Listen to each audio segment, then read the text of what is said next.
Okay, hello everybody, welcome back. I hope you had a nice lunch in the first session. My name is Thomas Wobben. I'm from the European Committee of the Region and I'm your moderator for this second plenary session, which is of course a great pleasure for me, seeing so many familiar faces and seeing you all in flesh, and hope also that we can be understood online as well. The topic of this plenary session is development traps across EU regions. Of course, this has been picked up in the 8th cohesion report, so it's a new kid on the block. So we will have, I think, a very exciting discussion about what it is, why it matters, and what should be done about it. But I'm also happy that we use all the technological facilities so that we can have go across the Atlantic to Washington to engage Somik Lal. But let me first introduce the panelists here, and then I would give Somik the floor. So to my right is Simone Imarino. She's a professor for economic geography at the London School of Economics. She's also the member of Gran Sasso Institute, and of course she is one of the co-authors of this fantastic report about the regional development trap in Europe, which we will hear about later on. We have also here on the right one of the old friends of the Regional Studies Association and the head of economic analysis, editor of the 8th cohesion report, What Can You Do More? And a visiting professor at the London School of Economics, Louis Dijkstra. And the first speaker I'm very pleased to see online is Somik Lal. Somik is at the World Bank the leading economist for territorial development, which he joined in 1999. And of course, he's a leader on the Global Solution Group. And I have to say, I was really impressed of the fantastic report he has written together with, for the World Bank, together with some other colleagues. And we will start, before we focus on what is the development track, a more fundamental consideration. And for this, Somik, I would like to give you the floor. Somik, the floor is yours. Thank you very much, friends, and I'm very sorry I couldn't join you in person much as I would have liked to. I'll take the next 20 minutes of your time and try to give you the main highlights of a report that colleagues of mine, Bill Maloney and Arthi Grover, and I have written on place, productivity, and prosperity. And I think many of the themes in this report will resonate to the challenges you are facing or you will discuss on development traps.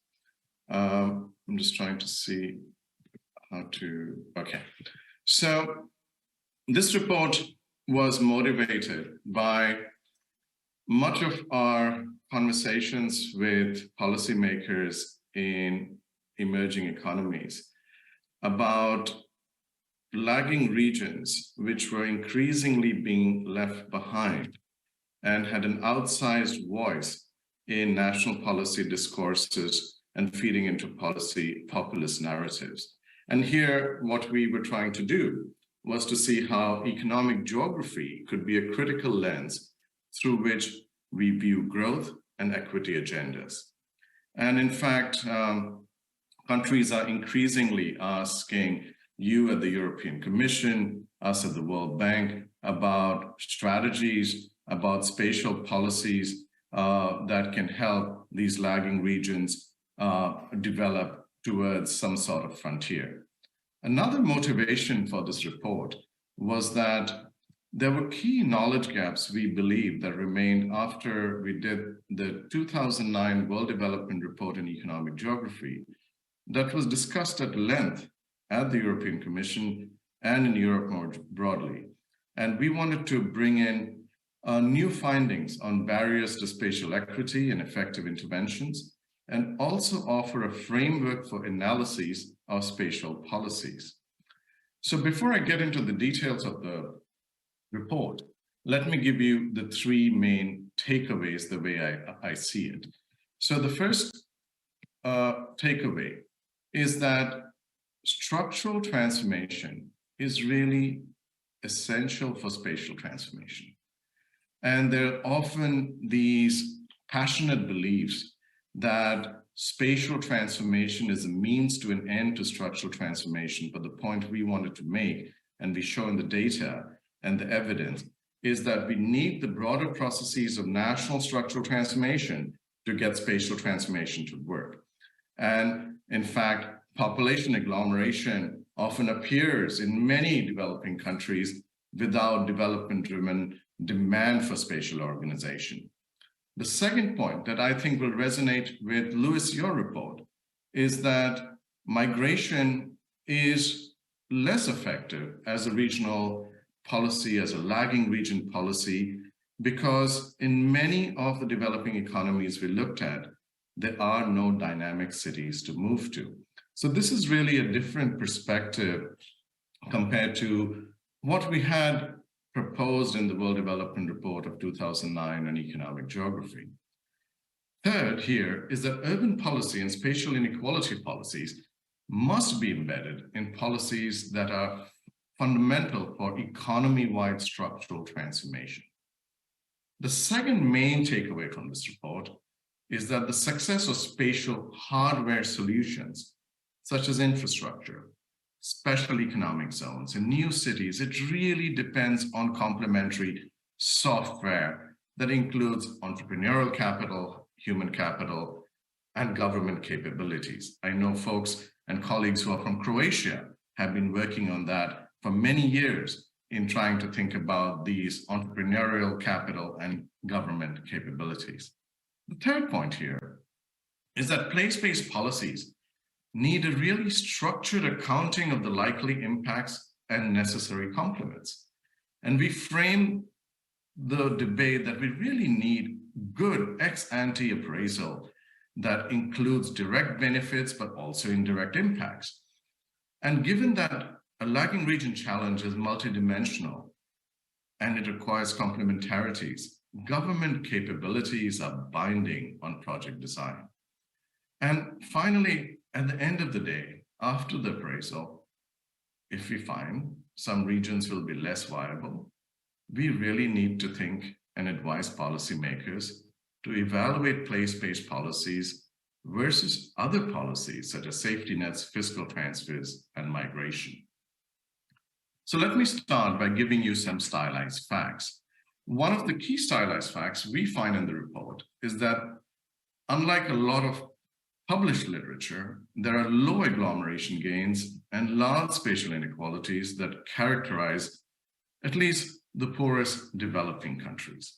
So the figure on the left tells you that economic activity, if it were to be proxied by satellite measurement of the intensity of nighttime electric lighting, that increases with city size and population density. But more generally, even in the least developed countries, value added tends to be concentrated in the largest cities, but the concentration of lights is in the largest low-income cities is comparable to the levels that are seen in small towns in high-income countries. So these processes of agglomeration just haven't triggered off. But at the same time, what we see on the chart to the right is that place remains central to prosperity in developing countries. And contrary to expectations, when you look at income disparities within a country, these have not been shrinking over time. And what we find looking at household survey data for pretty much most parts of high income, upper middle income, and lower middle income countries, that household consumption in the most prosperous areas of low income and middle income countries is more than double that of similar households in lagging areas, compared to only 50% in high income countries. So both places central to prosperity, but the processes that give rise to agglomeration economies in some of the poorer places just haven't triggered off. So what we do in this report is point towards three emerging dynamics. The first is an urban productivity puzzle and the emergence of sterile agglomerations. What most of the analyses that you will have seen on the chart to the left of agglomeration and economic development uses wages as an indicator of productivity. But what we do is that when we find that if you use a more refined measure or efficiency gains, whether look at total factor productivity in physical terms, that's called TFPQ, or the standard revenue total factor productivity, TFPR, these are stripped of such price effects, that changes with agglomeration. And what we find for Chile, for Colombia, and Ethiopia, and Indonesia, that while the elasticity of wages might be somewhat higher, as you see to the left of the chart, the elasticity of TFPQ, when you stripped of market power and prices, with density is in fact negative for all the countries excepting Chile. The only country where what we find where productivity gains rise faster than the cost. So are there these emergence of sterile agglomerations in developing countries? The chart to the right provides a complementary picture, because what we see when urbanization has accompanied economic transformation for most parts of the world, it's not done so in low-income Africa. In Nigeria and South Africa, for example, the share of manufacturing to GDP has been declining as countries have urbanized. By contrast, if you look at Asian cities, the share of tradables is about 70%. Now, when we move from sterile agglomerations, the second stylized fact is on migration.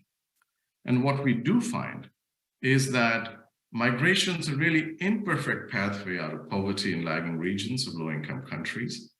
And what we see in the data, that mobility in low and lower middle income countries are much lower than what we see in high income countries.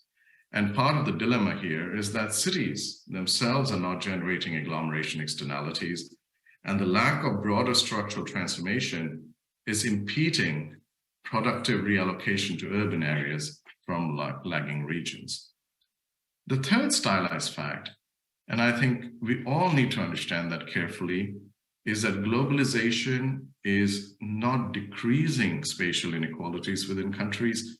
It, in fact, is increasing spatial concentration within countries. So my colleague Arti and I looked at global value chains around the world. And what we found on the charts in front of you is that the concentration of global value chains is largely in the largest cities. And in fact, it's even stronger for services and knowledge-intensive activities relative to standardized manufacturing. So one of the early hypotheses in regional development was that with plug-and-play systems, global value chains can spread regional development to the hinterland. Well, the evidence globally just doesn't support it. So these broad trends have given rise to increasing concern and a lot of alarm actually in policy circles about dysfunctional cities and places left behind. And there's been a huge upswing of place-based policies that have been advanced for various reasons. And these reasons include, on the grounds of economic efficiency, there is a desire to exploit the untapped potential of lagging regions. Implicitly, they are assumed to be underperforming because of market failures or barriers to more efficient allocation of capital or technology. Then comes the political or social value of place-specific job-creating investments. And they're being championed with the idea that there's this intrinsic value of work that enhances a person's well-being. There are also concerns about large and sustained territorial inequalities can lead to social discontent, political unrest, as I think in some of Andres Rodriguez Poz's work and others. So what are these place-based policies? So in our book, what we do is that we characterize infrastructure construction and upgrades. We look at special economic zones that attempt to jumpstart economic activity in a particular location, as well as a whole range of fiscal and other policies and urban interventions. Now, one thing, folks, we need to realize is why these place-based policies are different is because they target a particular place rather than a class of individuals, as you would see with education policy, economic sectors, as with industrial policy, or institutions, such as with governance reforms. And in fact, when you look at the chart to the right of increased interest, the number of special economic zones has dramatically increased around the world from about 5,000 to about to almost about 5,000 across 150 economies in 2018. But when we provide a hard-nosed view of have these place-based policies worked, the answer is, well, it's a mixed bag, and the evidence is rather poor overall if we were to look at it rather critically. And why may that be so? The first reason is that we have an incomplete understanding of the forces that lead to spatial policies that end up constraining policy, inequalities that end up constraining policy. So first thing we need to realize is that policymakers are not painting on a blank canvas. Look at the chart on the left. And it shows the persistence of place. In modern Latin American spatial patterns, they track pretty closely the pre-colonial patterns of Mesoamerican settlement. In Colombia, Bogota, and Antioquia, the region around it, they have the highest population densities in 1500, and they are among the richest and most industrialized today. So we are not painting on a blank canvas. The second is, while we are not painting on a blank canvas, the canvas itself is not flat. And we just can't be assuming that a given set of policies will give us equal success in every place. So whether a place has a latent source of comparative advantage that is waiting to be unlocked, or is hurting from a bad trade shock that they could recover from, or a place is in fact non-viable, is precisely what good analytic work and appraisals must try to figure out. The picture on the right is a place I think none of you have ever heard of. It's a place called Goldfield, Nevada, which was a boomtown at the turn of the 20th century when its mines were producing more than $100 million at then current prices. It was also the largest town in the state. Today, it's a ghost town. So we have those two ideas. The third idea here is that a persistent theme in economic geography is that market failures, missing complementary factors, and distortions, they often accompany each other. Misery is surrounded by misery. And there aren't any real silver bullets that can be fired with success in the absence of other complementary initiatives. So look at the chart to the left. It's a work I did on Lebanon. And when firms were asked, what is it that you would take to go from a leading area to a secondary city, it was basically not only energy infrastructure, it was also political instability, it was access to finance, it was corruption, it was tax administration. So a whole range of constraints need to be addressed at the same time. But this takes us to an important point about government capacity in managing these. Governments have finite capacities to appraise, to execute, and to coordinate policies. A region could suffer from multiple market failures, but the policy capability to appraise, to coordinate, and implement remedial policies are really limited. So to fill this knowledge gap on how we think about it, our report provides a heuristic framework to inform how you as policymakers can assess proposals for place-based policy, and it expands a lot on a paper we had commissioned Professors Tony Venable and Gilles Duranton to write on this topic. So the framework is built around three key principles. First is a narrative. And we really need to be having a clear-eyed view on the main problem that a policy is intended to address and the key market failures that motivate the policy. So in Egypt, for example, if it's unclear land rights that are hampering infrastructure investments, the first or best policy is to clarify these rights. Place-based policies may be a second best or an nth best option. Second is to estimate the effects, both direct and indirect, because these would capture changes to real economic activity that change because of the policy compared to business as usual. And third is to ensure that all the key actors will really coordinate to deliver the package of place-based or complementary policies.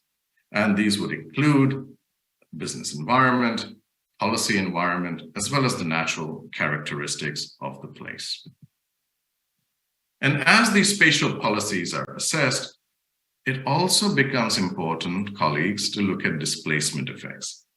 Because in a national economy that's well integrated, a positive impact in one place may be a mirror of a loss somewhere else in the economy.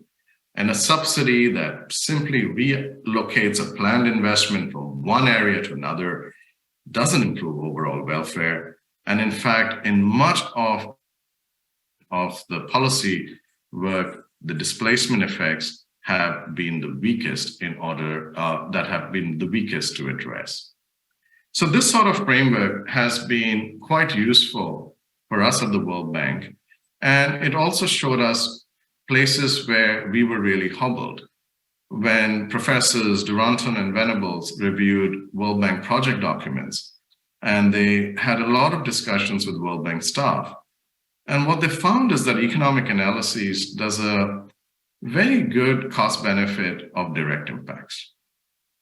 But the treatment of indirect effects is very variable and often questionable because there's a lot of double counting. We add in land value appreciation as well as a direct benefit. Some refer to multiplier effects, which cannot be justified.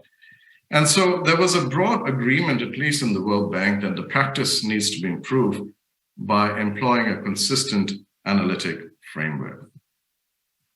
So as we have been kind of working at the World, develop the framework, we have been distilling, various tacit information from World Bank teams and seeing how this framework could be used in practice. So I'm going to conclude by showing you an example of a program that is called the Upper Egypt Local Development Program. This is a World Bank finance, results-based financing program to governorates in Egypt, in the lagging regions of Egypt, to improve competitiveness and local performance. So when the project was designed, it had two components. First was, when the project was initially designed, it was about improving access to infrastructure and services. It was all about capital investment planning, about delivery of services, financial management, and transparency. But having worked on this framework, we engaged very closely with the project teams and gotten complementary interventions in improving business environment through competitive grants that improved efficiency of government to business services, that improved sector competitiveness by building capacity to upgrade clusters, and even improve access to service land and investment services through better industrial zones management and infrastructure. What we have seen is that in a lagging region, which is home to about 38% of Egypt's population, such a coordinated effort is paying some dividends. For example, business occupancy rates in Kenya, one of the lagging regions, increased by 20%.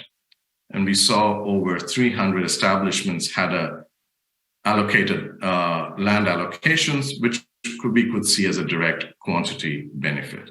On the government to business services, there was about a 25% reduction in processing time for construction permits in about half of the districts. And in many of the districts, firms and citizen services were being digitized. But at the end of the day, we are still trying to see what are the overall indirect benefits and displacement effects. And this is still work in progress. But the idea is, at least through this framework, it is possible to get in these multiple missing complements into design of particular activities. So let me recap by telling you again the 3 takeaways of the report. First is that structural transformation is key to spatial transformation. And in fact, structural transformation creates the demand for spatial reorganization. Second, the success of spatial hardware solutions such as infrastructure, special economic zones, and new cities that depend on government capabilities, entrepreneurial and human capital. And third, that all these place-based policies need a structured accounting of likely indirect effects and necessary complements. Thank you very much for your time. I will stop here sharing my screen.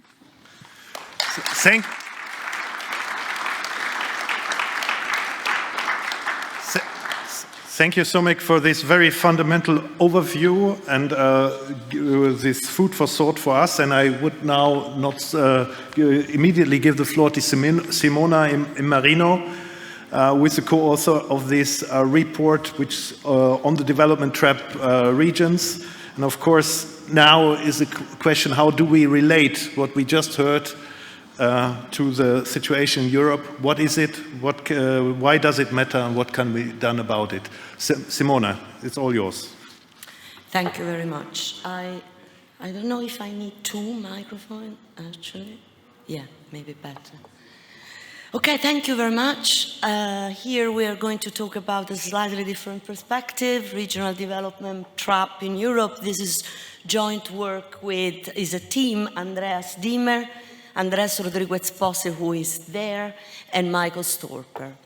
So the starting point is the middle income trap and an economy that suffers from drop or decline in economic dynamism after being successful in going from low income to a middle income, okay? This is applied at the country level, and we know that in the past century, very few economies have been able to make the jump from middle income to high income. Here we report, for example, the example of South Korea and Brazil that were similar level of income per capita in the 50s, but South Korea is now a high income country while Brazil didn't make it to jump to the last step. Many economies in general terms are able to go from low to middle, but not to climb the step behind. Now, what we do in this work, we actually borrow from this, let's say, highly theoretical, because there are many theories behind, and try to, in a way, rethink this approach, this concept, reflecting, first of all, the variety of trajectories at the subnational level, at the regional level in Europe, showing that actually middle income or development traps are occurring, not necessarily from this transition from middle to high, but also can occur when you are a high income, regions that are high income, or regions that are actually transitioning to middle and then stuck there. The second point is also translating this theoretical apparatus into a different context that is the European one, and therefore a context that is characterized by anyway higher average income level. So we're not talking about developing or emerging economies, but one of the areas more advanced, generally speaking, in the world. Now, what we want to also highlight is that our concept is dynamic. So dynamic conceptualization against a static vision of development that is often adopted. Regions in development traps are those regions that face significant challenges in recovering past dynamism or fail to improving prosperity. So these are our definition, general definition. And also I want to highlight that this work is looking in particular at the specificity of the European context, okay? In this case, we apply to EU 27 plus the UK because the data that we had covered at that time, the UK. But this is important because you cannot easily translate conceptual and theoretical frameworks to contexts that are too different. Europe is a unique, multi-level, multi-dimensional context, and therefore, I mean, it's you know, could be the right setting to apply our own framework. So, I mean, the starting point is a highly differentiated, highly heterogeneous growth performance over the long term. You can see these maps. I mean, these are very well known. As we know, the European Commission, DG Regio, produced hundreds of these, always showing that we have a Europe of different speeds, right? We have very different initial level, but also very different growth trajectory, particularly if we look at the most recent years, particularly after the Great Depression, the big financial economic crisis since 2008, that has been and is probably again still one of the major disruptors of European performance. Regional middle-income traps, when we were thinking and starting, first of all, differentiating our approach from theoretical convergence, divergence approaches, because we are more similar and we borrow more from catching up theories, so not taking into account a steady state that is unique, but actually thinking about development as something that is caused by structural variables, a number of them, starting from industrializations, industry composition, innovation variables, social variables, so a range of indicators that are much more extended.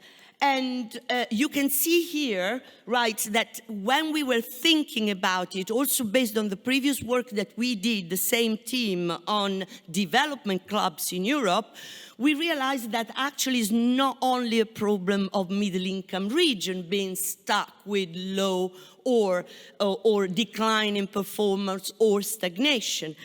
And therefore, also in this previous work, we were asking ourselves, okay, it is important, obviously, to sustain very high and high income region, but we have also the problem in policy terms to try to find opportunities and tap in the untapped potential of low income and middle income. So, European regional traps versus national middle-income traps, okay? Stagnation occurs at middle-income levels, and indeed, it occurs predominantly, but not uniquely, at the middle-income level.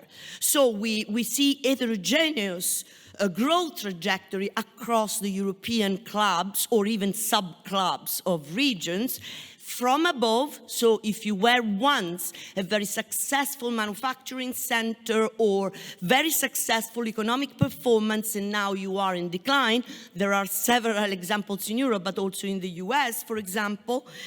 From below, when you did the transition, the region actually transitioned from low level to middle level, but didn't then make it to continue on the trajectory, or when you are for a long time a region of middle income and you are stuck there, you are stagnating, okay?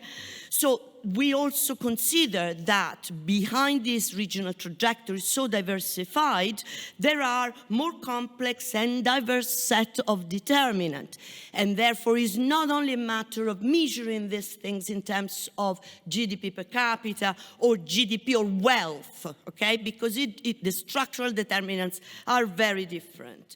This obviously is behind the polarization of income at the regional and individual level, political backlash, and the geography of discontent, on which we had a very interesting session with Louise and other colleagues right before this one. So we adapted this conceptual framework of middle-income countries to consider this broader notion of development traps at different, level of wealth.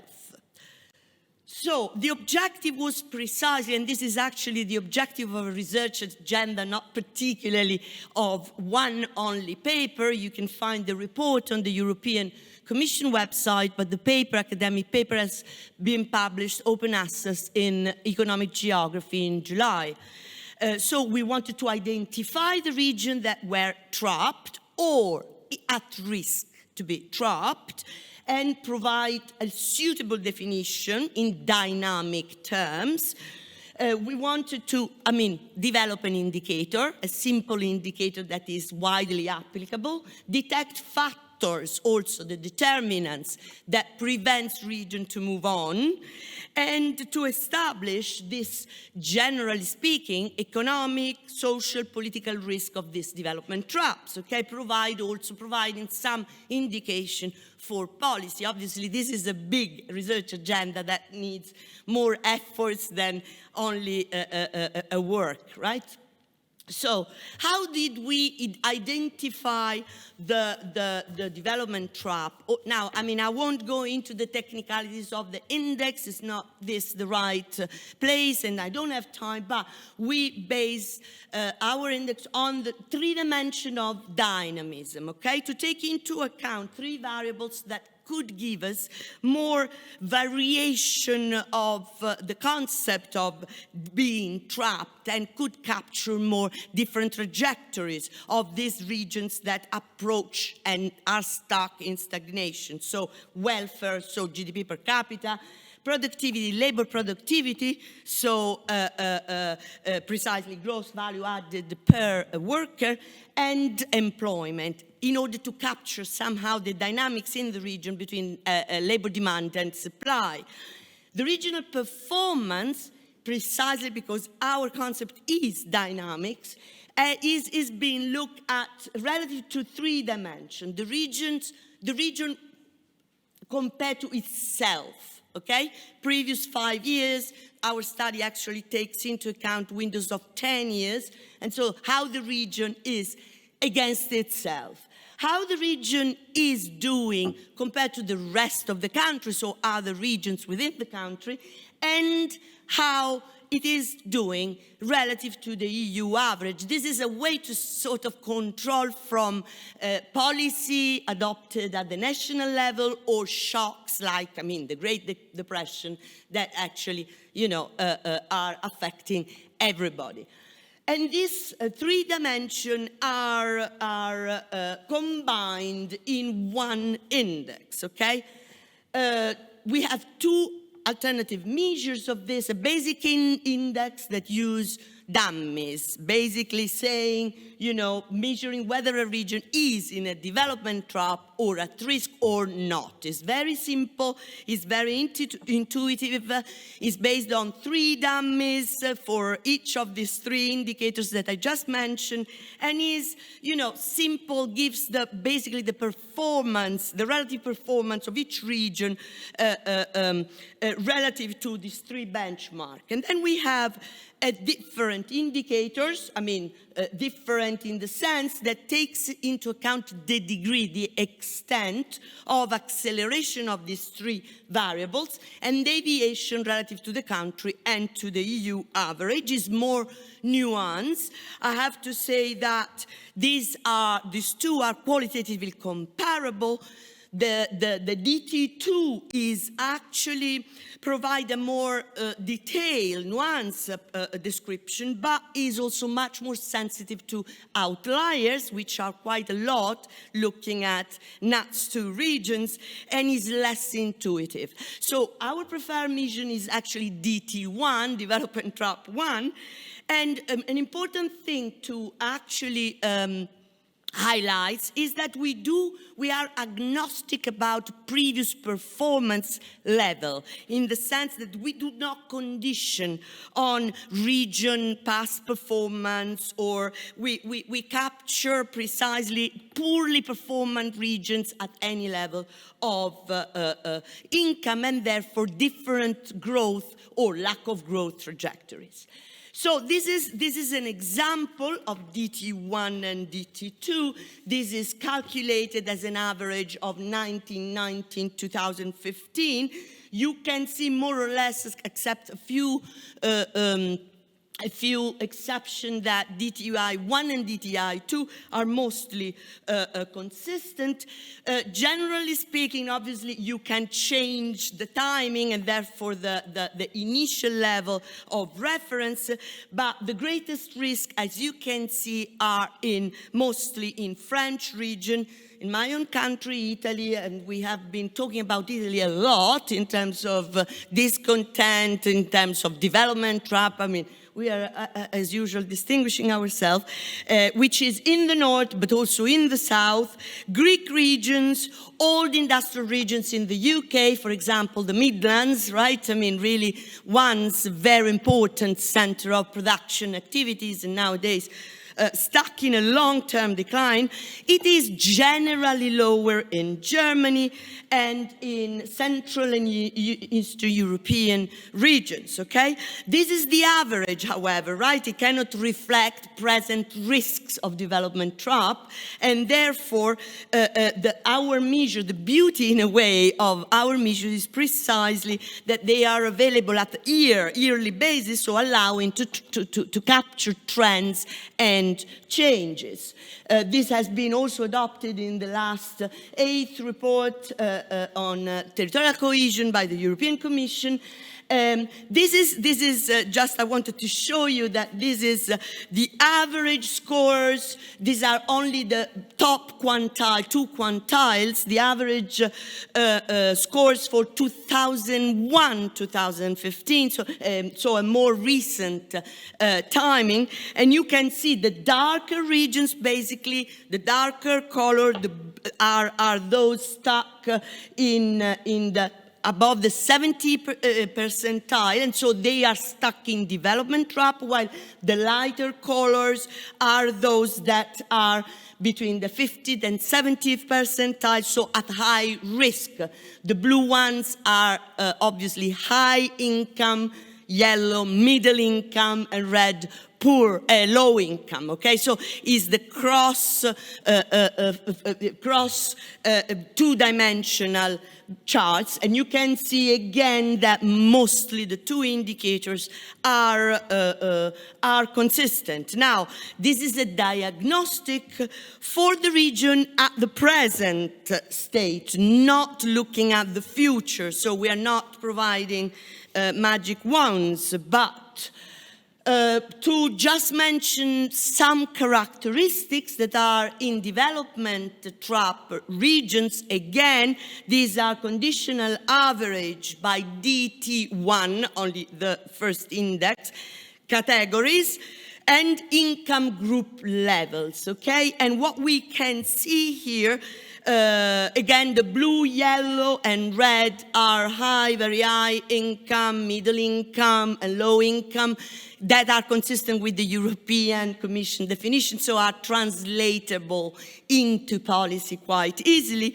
We can see that, you know, the regions in development traps or at high risk are characterized by, for example, lower shares relative to those that are non-stuck, obviously, lower shares of manufacturing, particularly lower for middle-income regions, highest share of non-market services, so those that in principle were in the ancient time public services, health, welfare, education, and particularly through this in middle-income trap, we have higher dependency ratio, as you would expect, lowest level of secondary education, particularly in the low-income regions, although higher shares of of tertiary education. This is very interesting, particularly in low, medium income. And thinking about, for example, Italy, this is interesting because a lot of graduates are from southern universities, but then they don't find,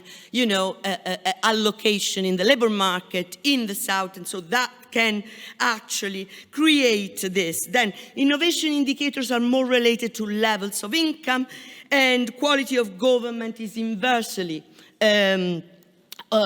correlated. So conclusions is development trap is a concept that we think might be useful precisely to take into account this diversity of trajectory in a dynamic setting, and there are many advantages of having a measure and, you know, capture a different dimension of development. Let me just finish. Is a simple diagnostic tool that we you know, can be useful in grouping regions in Europe.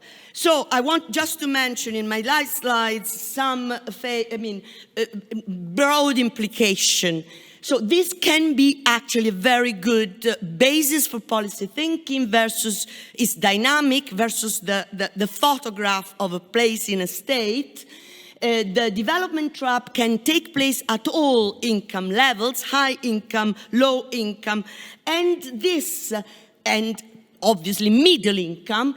And this can help us addressing the gap in policy. So far, we have been particularly focused on most least developed regions, which is obviously necessary, but the discontent comes probably from this region stuck in the middle, and we have to do something about it, okay? Development traps seem to be the main source of people turning to populism, and precisely discontent are the places that don't matter, yeah? The places that are left behind. Without addressing this problem, we are not addressing the consequences of globalization and most of the economic and social challenges that we see currently in Europe, and not only. Thank you very much.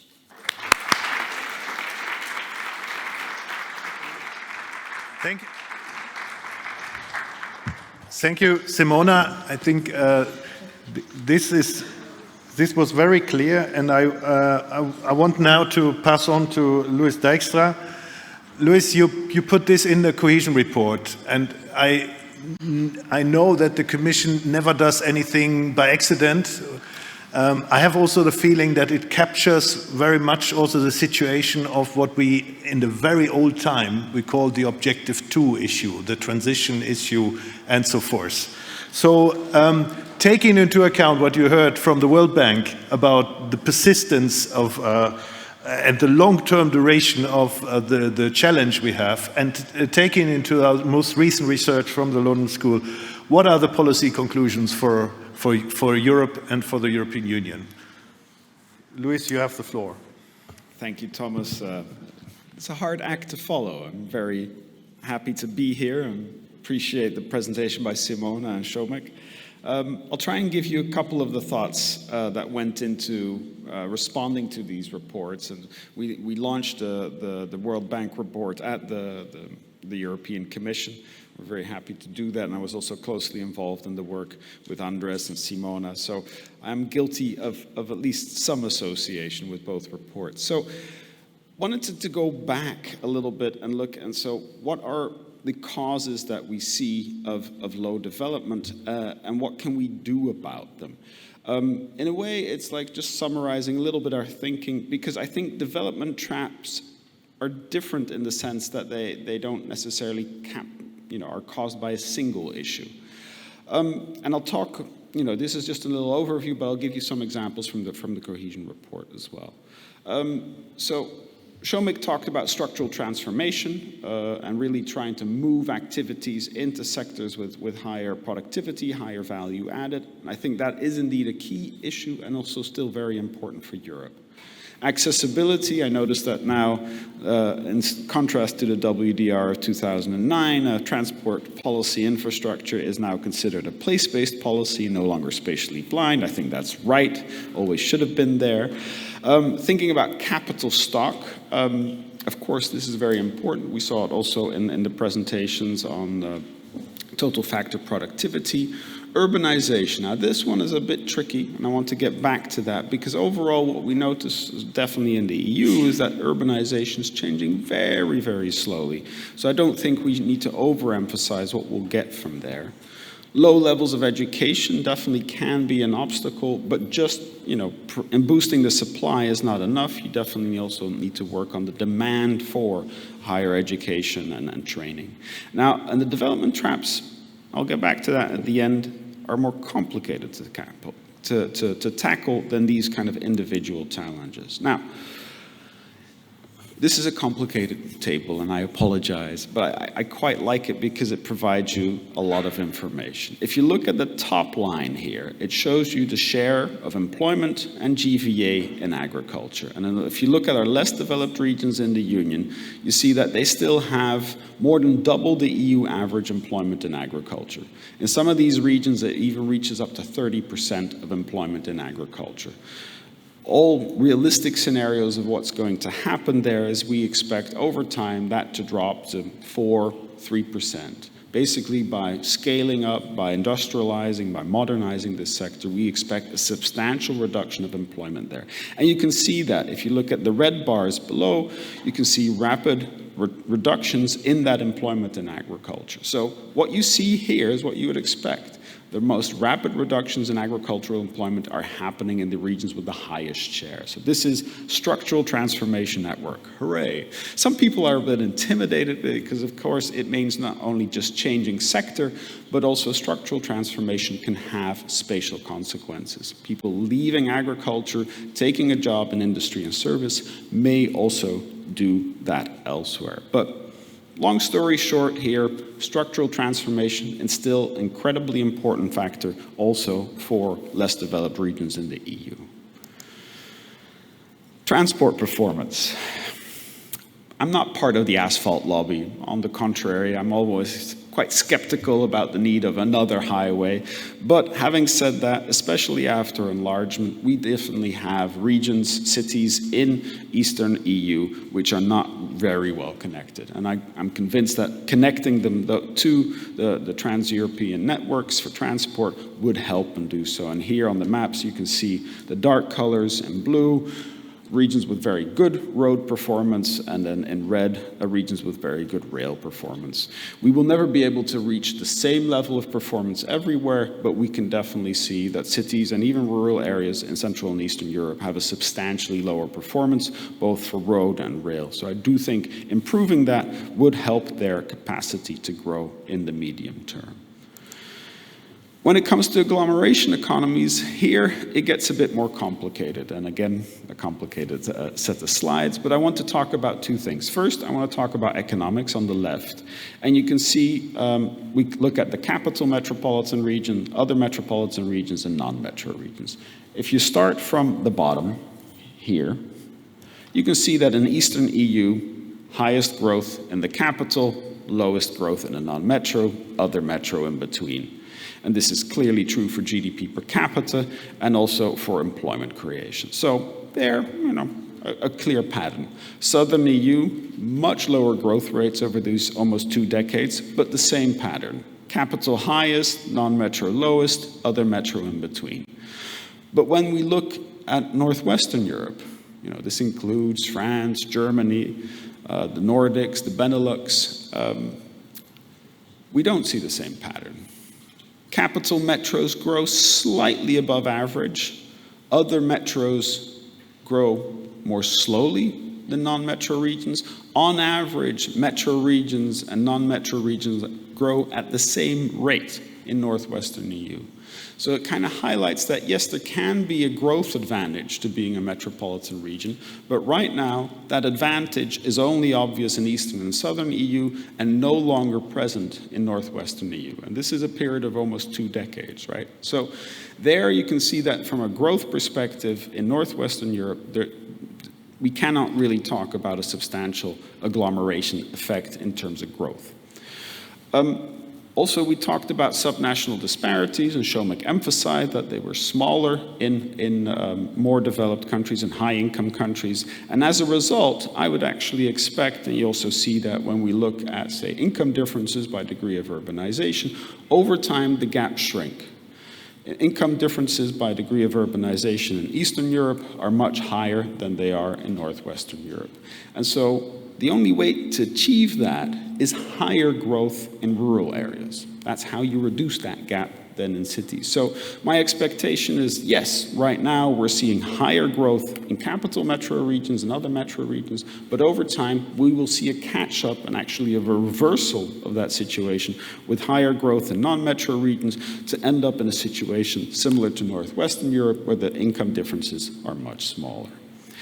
Now, we mentioned structural transformation and spatial concentration of population, and here you can clearly see a very similar pattern in all three areas. So if you look at, well, I don't know if you can see this, but if you look at the other chart, we are looking at population change. If you look at the column at the far right, you can see capital regions grow faster in all three regions, right? Northwestern, southern, eastern, the same. Other metros grow faster or shrink more slowly, and then finally non-metros grow the least quickly or shrink slightly. So there clearly population change is expressing or is showing a clear benefit of being in especially the capital metro region.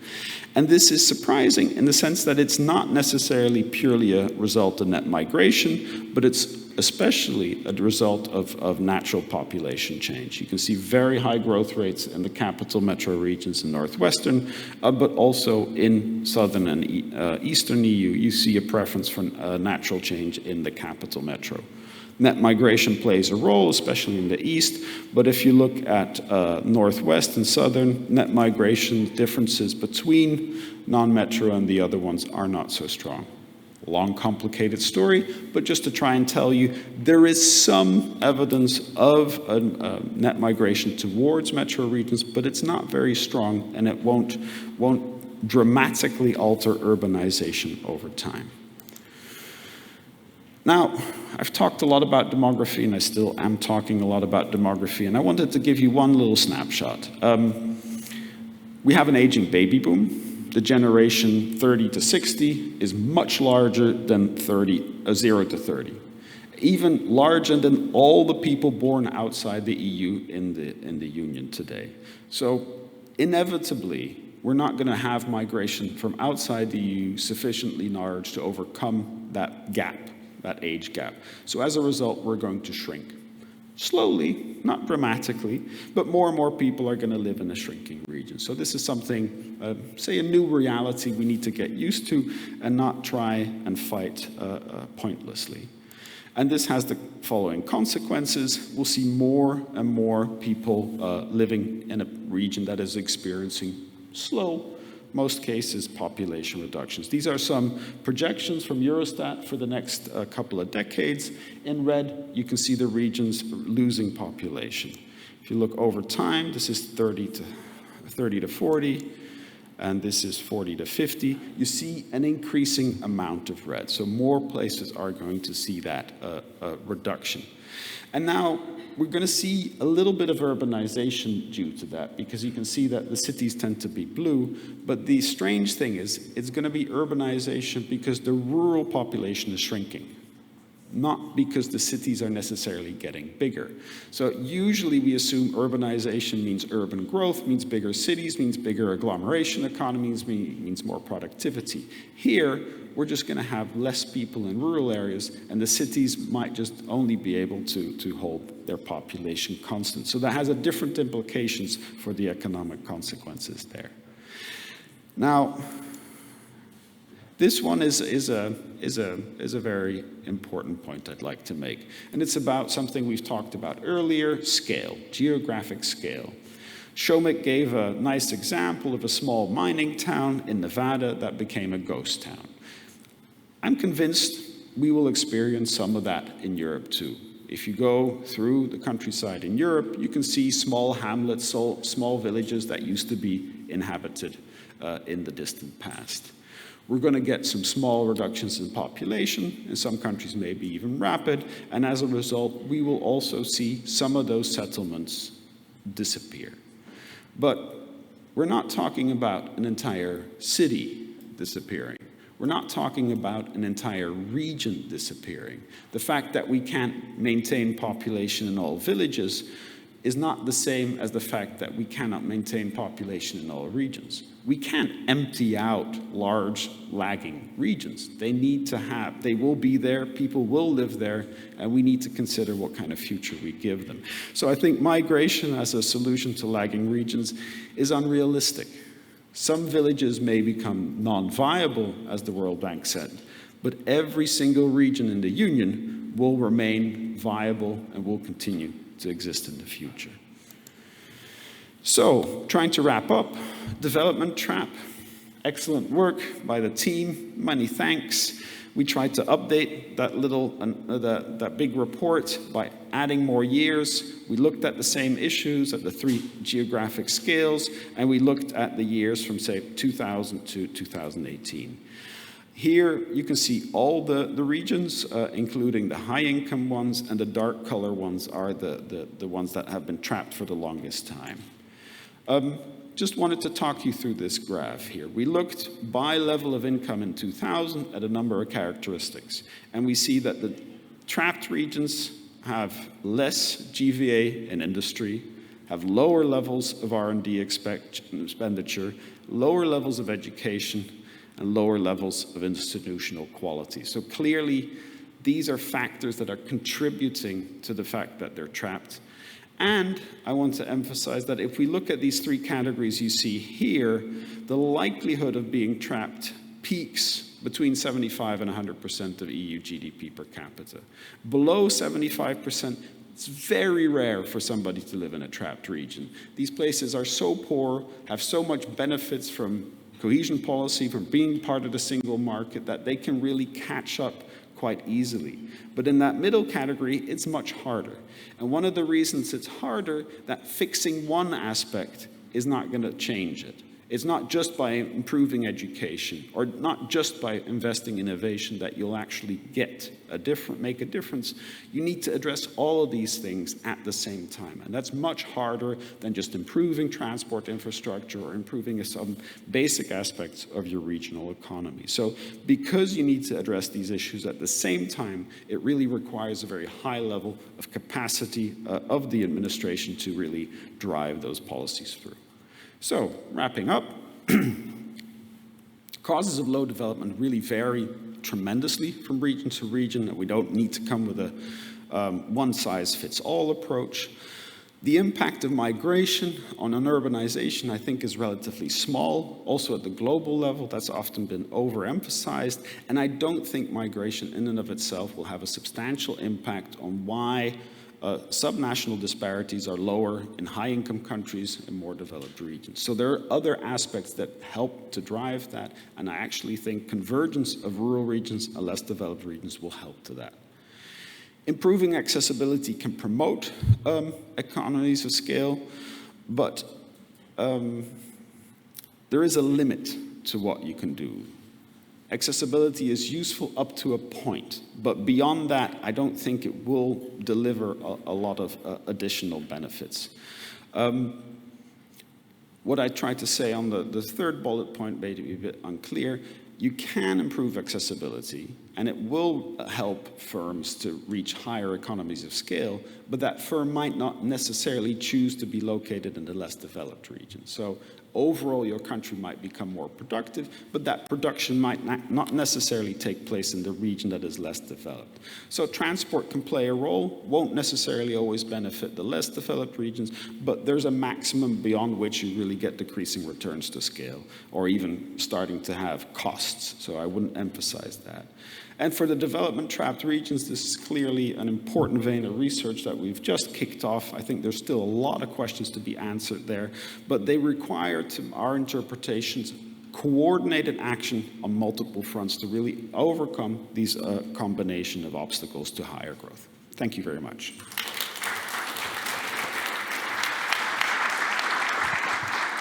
Thank you, Louis. And I think we have still 10 minutes left, so I would like to open the floor for some questions. Please say who you are, and I see here in front and in the back a colleague wants to raise a question. Please. Thank you very much. Very interesting contributions. I wanted to highlight something and to ask Louis what he thinks about it. You say that the shrinking regions are not a typical problem and something related to migration because it's related to aging. But I think there is an internal heterogeneity here in this problem that you're a little bit brushing off perhaps hurriedly, because the shrinking regions started as a debate some time ago, and I remember Hans Westlund was talking about it in terms of the impact from immigration. You remember our Romanian colleague from the first plenary session? Well, our regions, Romania, Bulgaria, this part of the world, yes, they're aging, but they also have this brain drain, which essentially turns to be a blood drain because it's the young people leaving. And this is not a thing which is happening in the western part of Europe. So how is this taken into consideration in what you said, and could it be taken a little bit, you know, more geographically and regionally zoomed in? Thanks. Thank you. And there is a question in the back. I've just been told we have only 5 minutes, so I have to ask you to be brief.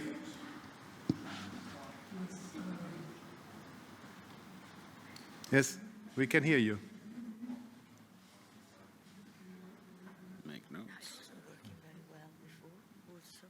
This one also doesn't work. No, it does. Okay. Well, it's for Mr. Dijkstra, please. There has been a statement, a saying often used by policymakers, and it's been elevated to a level of a general truth and guidance, and it says roads bring development. Could you comment on that, please? So before giving the floor to the speakers, is there any other question who you want to be raised? I also look online, there is none. If not, then I would suggest the colleagues, maybe Louis, you start, and then I would also ask that Sam and also Somik and Simona to come in. Maybe Sure. Louis, you start. So on the brain drain question, this is actually something we have been currently investigating. And it's a tricky topic. To put it simply, Romania and Bulgaria, as far as we can tell, have had substantial outmigration, a lot of people leaving. To the extent we can check, we don't see a skills bias. So there's the equivalent of 20% of the Romanian population is living in another EU member state. But among that population, the share of tertiary educated is very similar to that in Romania. So for me, I look at it from a relative perspective. If all those people were to go back to Romania, there would be more people in Romania, but the share of tertiary educated would be exactly the same. So for me, I wouldn't necessarily call that brain drain. You could call it net out migration. When it comes to youth, there's a strong life cycle element. And it's not because young people move away that people won't move back when they're older. And so some regions, they do move back, some they don't. But again, we've looked at the regions over the past 5 years to kind of determine what is the main factor to reductions in working age populations. And in the vast majority, it's natural change. There's really very few regions in Europe where net out-migration has a bigger impact on working age population than natural change. So natural change really is the main driver. Net migration can slow that down or can accelerate it, but it's not the main source of working age population reduction. So that's why I'm emphasizing we need to learn to live with this rather than to pretend that we can reverse this or overcome this. So that's a bit of a critical remark, but meant in a good way. Roads lead to development. Well, roads to nowhere definitely don't lead to development. Roads to almost nowhere also don't lead to development. I think for a number of sectors, accessibility is important. You can provide that up to a certain level and it will be beneficial.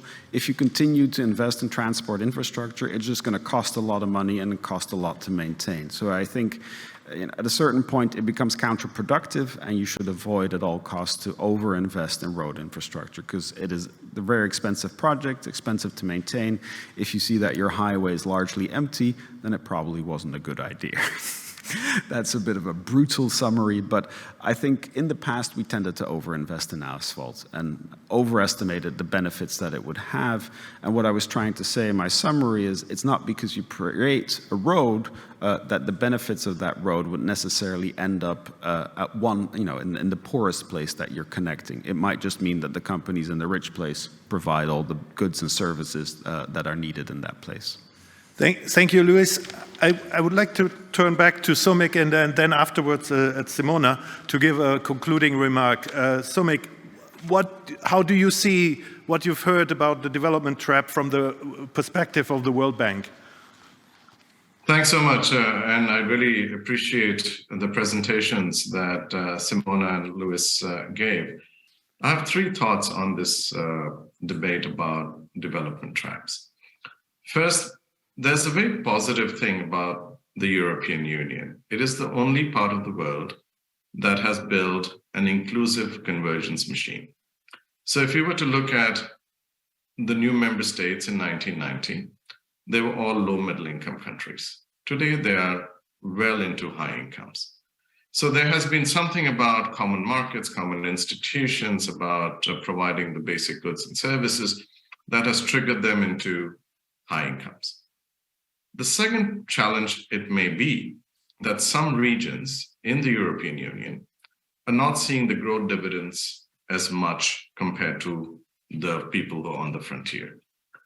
But there, how do we think about it? To me, it appears when I look at growth theory that it's simply that many of the drivers that got us from $10,000 to $18,000 per capita have run out of steam. The returns to putting in more asphalt, the returns to putting in more construction of schools, etc., they are reached its course. And I think now is the time for European leaders to think about a new mechanism where they engineer a new convergence machine, where they move the investment composition from, let's say, basic, I would call it imitation, towards innovation. And that's not only in doing high tech, which, as Luis will tell you, may lead to grand failures. It may be trying to do more with competition policy, trying to do more with social policy, trying to do more with diffusion of new technologies, which I think are very compatible with the way Philippe Aghion and his co-authors have been talking about Schumpeterian growth theory. So it may be a time to re-engineer that. The third point about this new convergence machine may be a focus away from aggregate statistics to looking at dynamics at the firm level, dynamics at the household level, because it is here where the role of incumbents versus new entrants becomes really challenging for future growth. It is here that all of European society needs to be able to invest in talent and human capital so they're part of the growth machine.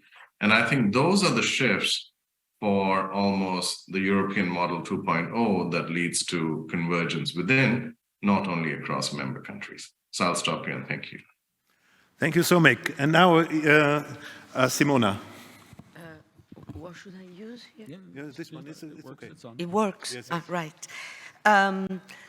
I think it's a fascinating discussion, and I would like to emphasize that our development trap concept comes from a theoretical approach to development, economic but socio-economic development, that starts from the premises of a complex set of interrelated variables, not unique definitions or dimensions, that development is per se punctuated as a trajectory, diversified, that structural change hits differently, and we have seen that a lot across Europe, and that innovation, which is one of these multiple bases for, let's say, development, I prefer development than to growth, means things that are different, and it's not only technology, but innovation nowadays is also conceived as social. So, I mean, this is, you know, a vision that might contrast with others, but the debate is open and it's always a good thing. Thank you. Thank you very much, and thank you all the panelists, because I think we had a very inspiring discussion, and Somek, you said it, we need to think about the new convergence machine, but we also think that we have had a convergence machine, we do it on the basis of strengths. We have to add it with the complexities we have, but also addressing the key challenges for the future, and that is exactly what this conference is about. So in this sense, I would like to thank all three speakers, thank all the audience, and have a good further discussion here at the conference. Thank you.